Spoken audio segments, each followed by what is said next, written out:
sejahtera, penuh semangat.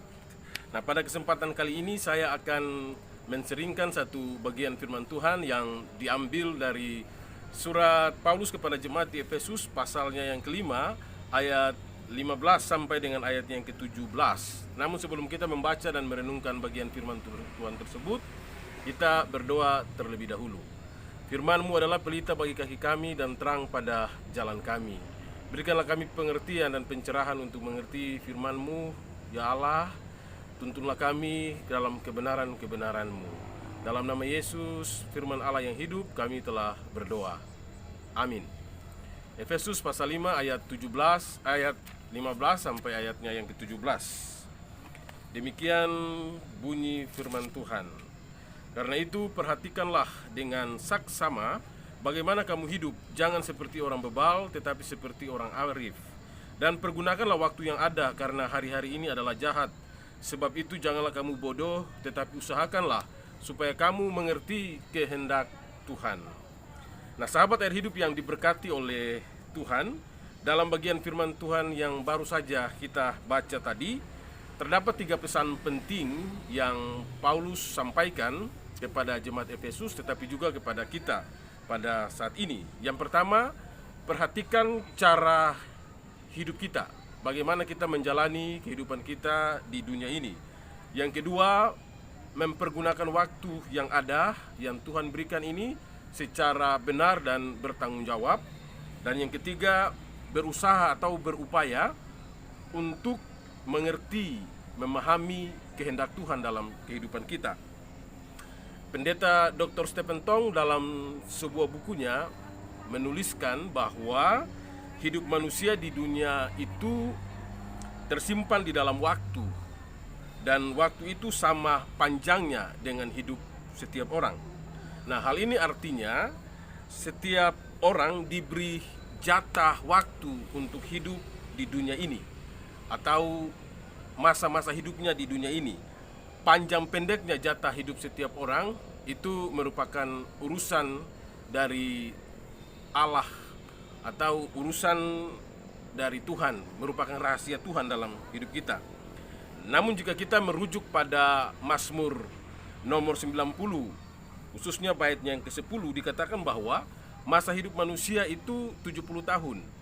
Dan kalau dia kuat bisa 80. Lebih daripada itu adalah manusia itu sudah tidak lagi produktif. Artinya dia tidak bisa lagi melakukan hal-hal yang sebaik sebelum dia berusia 80.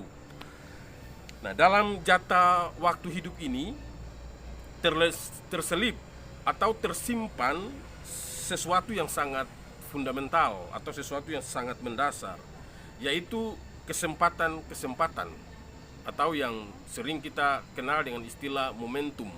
Nah, itu diambil dari kata Yunani kairos.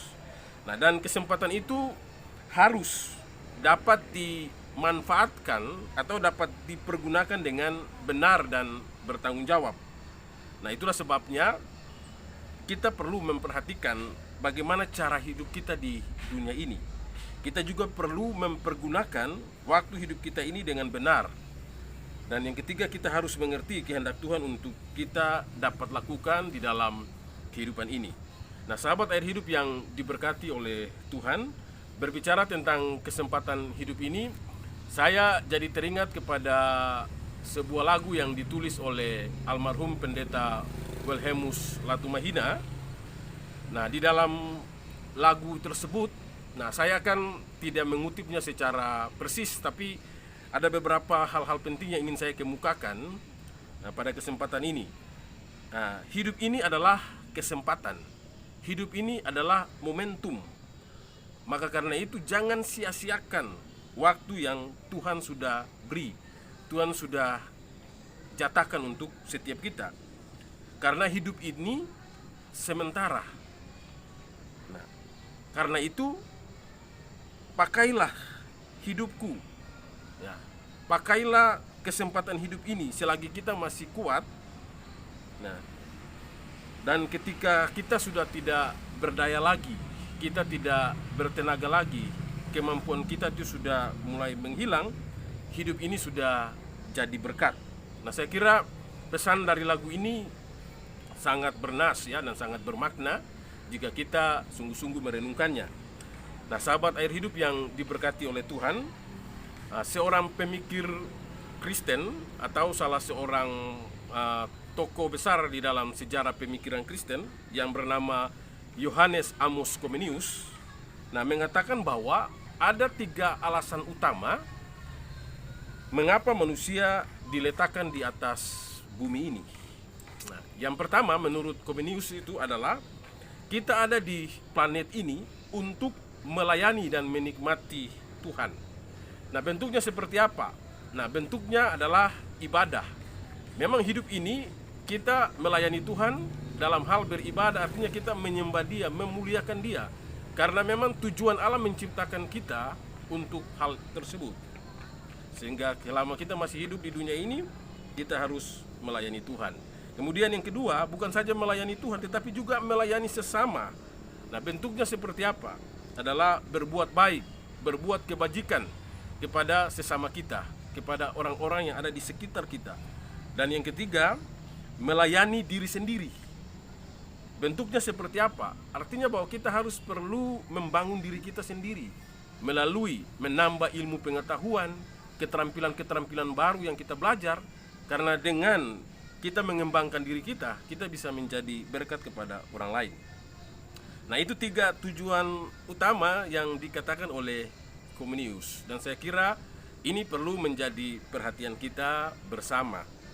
Nah, sahabat air hidup yang diberkati oleh Tuhan, maka marilah kita menggunakan kesempatan hidup kita di lintasan ruang dan waktu ini sebijaksana mungkin, searif mungkin, dengan melakukan ketiga bentuk pelayanan tersebut, yaitu melayani Tuhan, melayani sesama, dan melayani diri sendiri.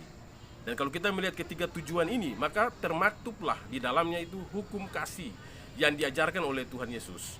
Kasihilah Tuhan Allahmu dengan segenap hatimu, dengan segenap pikiran dan kekuatanmu, dan kasihilah sesama manusia seperti kita mengasihi diri kita sendiri.